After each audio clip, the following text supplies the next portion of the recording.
I'd just like to point out that in this video, coffee may have been drunk, but no bacon butties were consumed. Just because we're getting a reputation. Hello, it's coffee time again. No bacon butties. No bacon butties, as Daryl says, but we're in the van. We've not been in the van for a while, especially not showing a video, so hopefully you bear with that. We're still doing little bits to the van, but time is an essence. Still not finished the MOT. We've got a few days left before the free period's up, otherwise we'll have to pay full price again for a new MOT. But we're hoping to get it done in the next few days. As we said before, it's only little niggly things, so but it's just time. Today's video, what we'd like to do is to do a couple of reviews. One of them is this book, Brit Stops. It's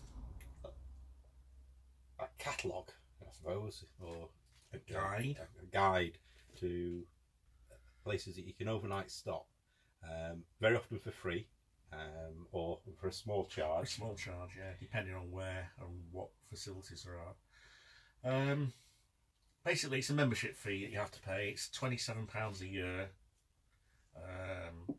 Runs February to February, and then there's £3 or £4 postage as well for the book, because it is quite a weight. Yeah, there's I don't know how many entries there are, but there's maps to show you where the entry are, around you the sites are. Then each site has a listing, and it tells you how many vans, what sort of size they can accommodate, whether there's Wi-Fi, dogs are allowed, toilet facilities, etc, etc.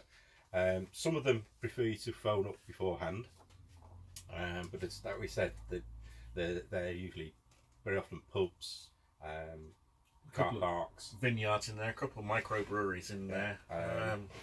Excuse me. All sorts of farm shops. There's quite a few farm shops in there as well. So, as Keith said, you're not expected to pay, but it would be nice if you just bought some produce if it's a farm shop, or went to the pub for a meal, or just a drink even, but just to show your support of them, because they're helping you to have basically a free stop. And they're usually free, as we say, but there are occasions where you have to pay for services.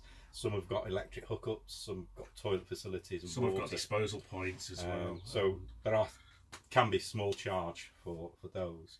And from flicking through, I've seen there are a couple of pubs that will allow you to use showers as well. So again, I think there's a nominal charge for those. But handy if you want to go somewhere and stop overnight. You don't want to go through the whole rigmarole of booking a campsite and all palaver that goes with that. And you want somewhere cheap, basically. Yeah. So this edition of Brit Stops, it's the current one.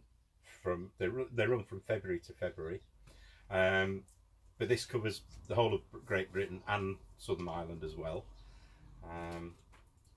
There are other books in the series that cover other countries as well.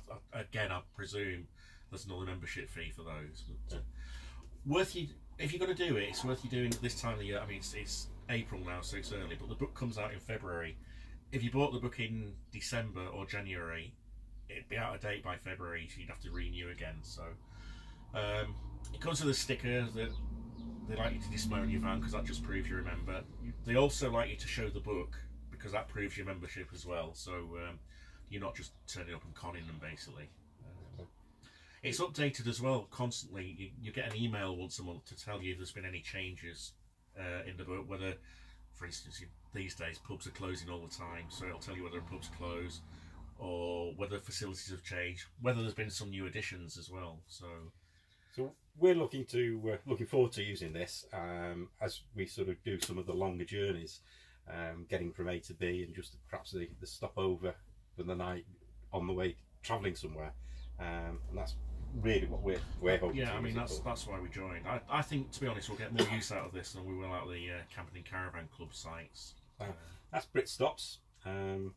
They do go to some of the exhibitions. So yeah, you usually might at the NEC and NEC, stuff like that. places like that. So you can actually go and have a chat with them. I don't know whether they do any show prices there for membership. I don't think they do, to be honest. I think that is the price, and that's it. Right. So it's a couple who started it up and whatever. So the membership book changes every year, so it changes colour every year as well, and with updates and all that as well. But yeah, I think we're going to find it really useful. Yeah, looking forward to using it. Well worth a look at, and see what you think. There's also they've got a Facebook page as well.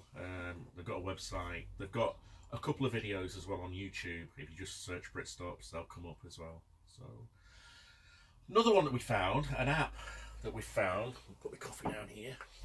Is called Park for Night. Park for Night. Yes. Hold on a minute. Bear with me. Park number 4 Night. Not got my glasses on, as usual. Park for Night. That's it. And basically, similar in a way to Britstops.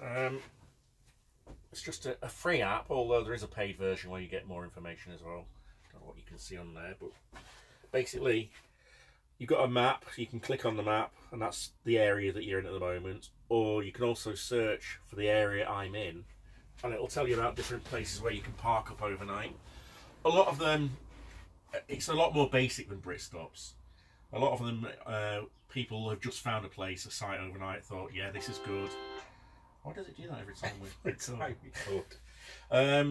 So yeah, I mean, there can be lay-bys. Again, there can be quiet country lanes. Oh, one thing we didn't say about Britstops as well is some public car parks as well, or paid car parks. This has got similar as well, car parks in, say, country lanes, quiet country lanes, lay-bys and whatever. Again, a few on here will say that you have to pay a little bit overnight as well. But the good thing about this one is if you're using sat-nav and directions are a little bit iffy, it gives you coordinates as well that you can put into your sat-nav so you can drive directly to the place, or coordinates on your phone, or if you've got a GPS, like for geocaching like we use. When we were out last weekend in Derbyshire, we decided to give the app a whirl, just see what was around. We punched it into the sat-nav, coordinates into the sat-nav, and it was an area we know anyway, but we wanted to see where it actually took us, and so we'll be showing that in a clip shortly. We'll take you on a little trip. We'll take you on a little trip. But yeah, it's really good. I think again we'll get some use out of that, especially if it's late at night. We've not got anything planned. We don't want to turn up to a pub obviously at 10 o'clock at night or whatever. We're still driving. That one's going to be more useful, I think, for that kind of situation as well. And it's a handy thing to have on your phone anyway, because your phone's always going to be with you. And you can add to it. You can. There's another section there where you can click on it and add coordinates and a little bit of information as well. So it's constantly being updated by us, you know, general public. A lot of French people seem to use it. There's a lot of French entries in there for things, park-ups in this country, especially down around southwest, southeast and whatever. Quite a lot for Dover and that kind of area, because people come over on ferries. Or waiting to go back on ferries and get there. So, yeah. But yeah, another one I think we're going to find quite useful. So we'll take you on a little journey. We'll tell you where we're going to when we get there, or where we got to, because we want to tell you about a handy little app that we found. So you might find useful if you don't want to use a campsite. So we're going to film the journey there because it's a nice little route. But to save us talking over the camera, we've got a handy little mount that we can put a video camera on outside the car. So hopefully you'll hear less vibration than you have done before. We've had this mount for quite a while and use it on the Land Rovers when we've been green laning.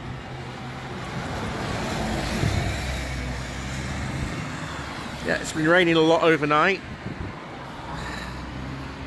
Not so bad here, but the fields near the caravan are flooded and the campsite's quite wet as well. So typical bank holiday weekend really.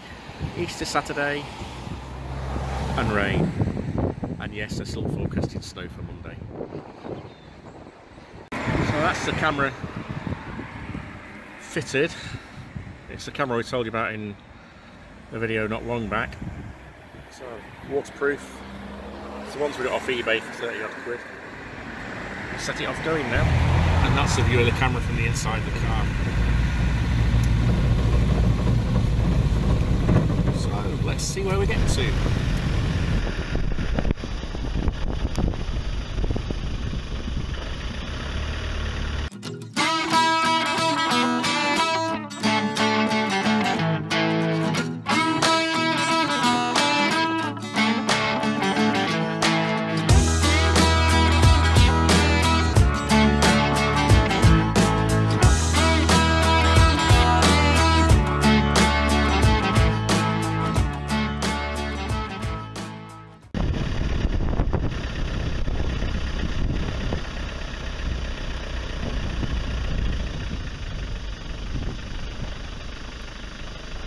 Where we brought you to is this car park here that we found. Well, we know the car park anyway, but it's mentioned on an app that we're going to tell you about. You can park here overnight for £1. It's Derbyshire Dales Council, District Council car park. So let's say you can park here for £1 overnight. There's a nice pub. Wasdale Head. No, it's not Wasdale Head because we're not in the Lake District. Monsell Head. You can have a nice meal, drink, and then just over the road we'll take you. There's a lovely view on a nice day. Don't know what it'll be like today. So we're at Monsell Head. There's stunning views. Obviously a lot better on a clearer day.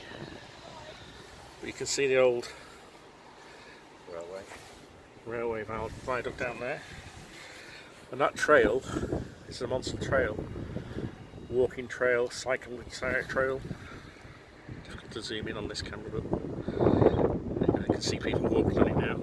Very popular trail if you're in this area, so you're bringing your bikes up. Say stunning views. 8.5 miles. Trail is. Oh yeah, 8.5 miles. There's the pub. The Nags Head Hotel, is it? No, Monsell Head Hotel. The Monsell Head Hotel, sorry. You can always get an ice cream here, no matter what the weather. And we didn't realise, but this little car park here where you have got the view, you can also park overnight for £1. So, bit of a breezy day today, a bit cold, so not as busy as it usually is.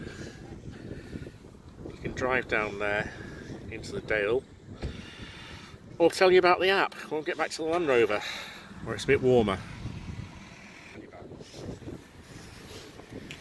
There's also a craft shop that you can go into, selling the usual gifts. Never actually been in this pub, but I have heard it's nice meals. Now I'm going to tell you something a little bit naughty. I'm hoping that this is it. It's something I ordered off Amazon the other day. Amazon envelope, as usual. Glamorous assistant's getting rid of the packaging.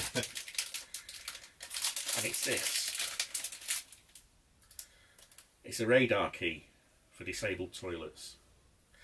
Now, there's nothing illegal about having hold of one of these. Obviously, they are for people who have got disabilities, so they can use toilets in car parks, in shops or whatever.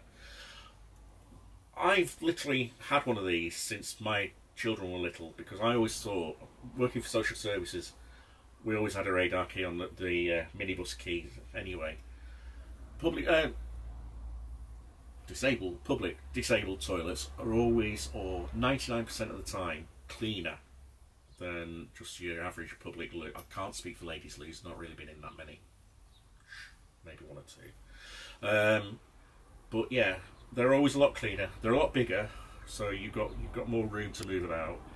And if you find you're parked up in a car park at night, a lot of the toilets are locked. But the disabled toilets, because if you've got a radar key, you can always get in. And say some people frown on having them. It's not illegal, you say? It's not illegal. No, you can get them on Amazon. You can get them on eBay. This was a proper radar key by an official key by the Blue Badge Company. So they were quite happy to sell it through eBay. Not a problem. But I suppose really it comes down to courtesy and a bit of forethought. If there's a disabled person wanting to use the facilities, then obviously you've got to give them the option of using it before you. But it's now also, they're usually a lot bigger and more spacious, so you can actually sort out your children without going into quite grimy public toilets sometimes. Yeah, I mean, sometimes they're so smelly and horrible. You wouldn't want to take your kids in there. So, and they are private. You can actually relock them, so you've got some privacy. And if you want a strip wash or anything like that, if you've not got facilities in your van, then use a toilet, a disabled toilet. The room, the space, you can strip off and have a wash, as long as you obviously try not to get too much water on the floor, because we don't want any disabled people slipping or anything like that. But, and I suppose after you've used it, then again a bit of courtesy is to make sure that it's in a fit state for the next person to use it.